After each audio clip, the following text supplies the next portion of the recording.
कुकुर कामुड़िले मिलिब आजीवन जेल दंड। कुकुर उपरे कड़ा नियम लागू कले सरकार। कामुड़ा कुकुरर शरीर में लागिब माइक्रोचिप। कुकुर को नहीं जोगी सरकार नेले बड़ निष्पत्ति। सरकार निर्देश अनुसार जदि जड़े व्यक्ति को प्रथम थर कुकुर कामुड़ी थाए ताहाले से कुकुर को 10 दिनर दंड दियाजिब। एथर केवल मनीष नुहे जेल रे रहिबे कुकुर।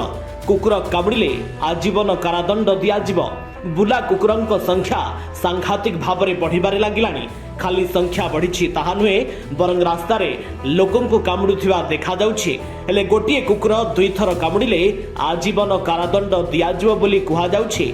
दिनकु दिन बुला कुकुरंक आतंक बढ़िलानी। केवल भुवनेश्वर नुहे बरं पूरा देश में समान स्थिति। एने सुप्रीम कोर्ट रे मध्य शुणाणी होईछि। हेले यूपी रे बुला कुकुरंक आतंक बढ़िबारे लागिछि। बारंबार एमिति मामला सामना को आसीबा परे एने नुआ निर्देशनामा जारी करिसेंती जोगी सरकार। सेथिलागी जदि कुकुर 2 थर कामुडुछंती तांको तुरंत धरिबाको निर्देशनामा जारी होईछि।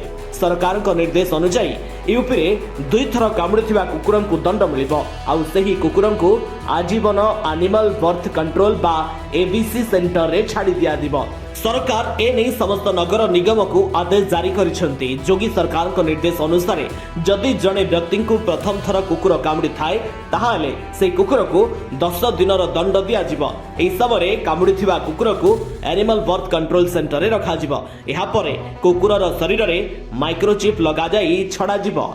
ब्यूरो रिपोर्ट खबर टुडे।